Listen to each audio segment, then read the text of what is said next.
Hi, I'm Dr. Maria LoTempio. I'm a board certified plastic surgeon living in New York City. Okay, there's been a tremendous effort by plastic surgeons recently to get the word out about the safety of the BBL, the Brazilian butt lift. So tell me first, is the BBL safe?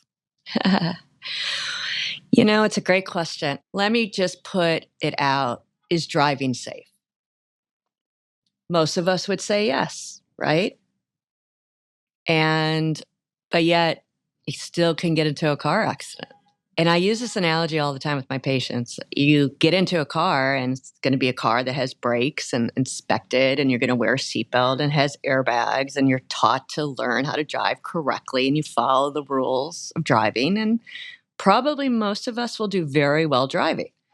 But if we kind of skirt the rules and regulations, maybe get into a car that's non inspected, doesn't have great brakes, doesn't have oil, they can't stop on a dime. Somebody goes through a red light because I don't want to pay attention to that stop sign. You can have a problem.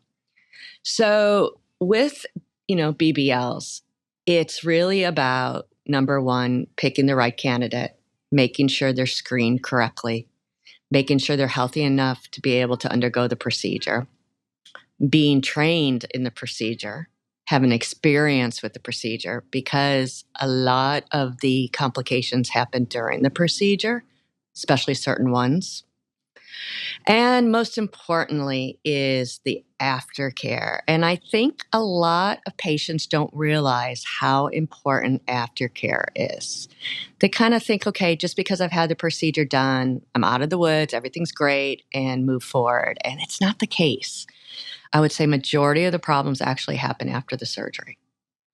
And we can get into the details of that. But, you definitely want it to be able to go to a surgeon who's done these, who has encountered complications. You're in good hands with that individual. So I've done over 2,000 BBLs, and, I've had my fair share of complications, just like every other surgeon. And I really stay close to my patients. And I'm at the point in my career that I could kind of gauge if they're going to have an issue by certain things they say. And I could kind of get in there quickly and prevent things from escalating. And that's the most important, I think, at this stage of my career, is identifying different parameters which can lead to a complication. Can you tell us what kinds of things they say that make you raise your eyebrows a little?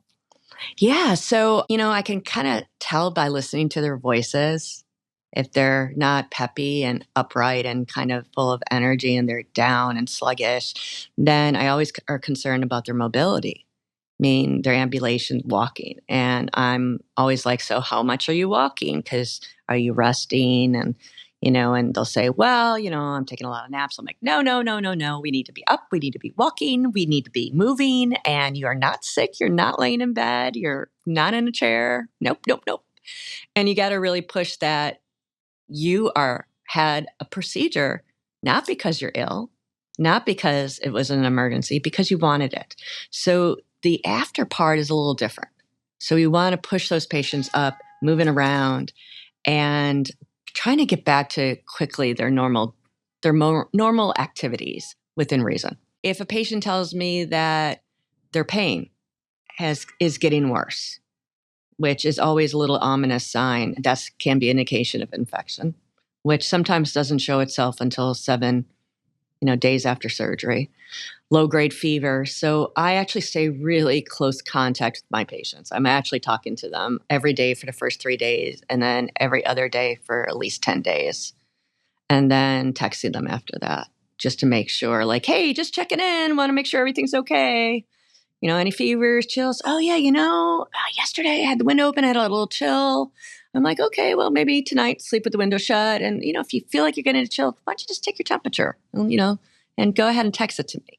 Like things like that, like simple things that maybe they don't really think about, that I kind of say, hey, let's just try it. Let's just try your temperature and make sure it's normal. Where can we see these results of yours? Real Self, online. More importantly, come to my office, Fifth Avenue, next to Sephora. Is there anything we can see on Instagram? Yeah, some of them are, except Instagram has a an issue now that they Butt constantly policy. they're constantly taking it down now. I tell people, like, go meet your surgeon, go talk to them, go see their before and afters. I have, 200-300 slides, So of BBLs. if there are some photos online, there are many more to see when we come to the office. Yeah. And those we just can't put online. Right. A lot of them, those are just, we can't, for various privacy reasons, confidentiality. Too beautiful like to see. You just got to come in. It's all about the beauty of the booty. Links to our guest's website and contact info are in your show notes. Follow us on Instagram at Where Before Meets After. Where Before Meets After is a production of The Axis, the podcast agency for aesthetics. TheAxis.io.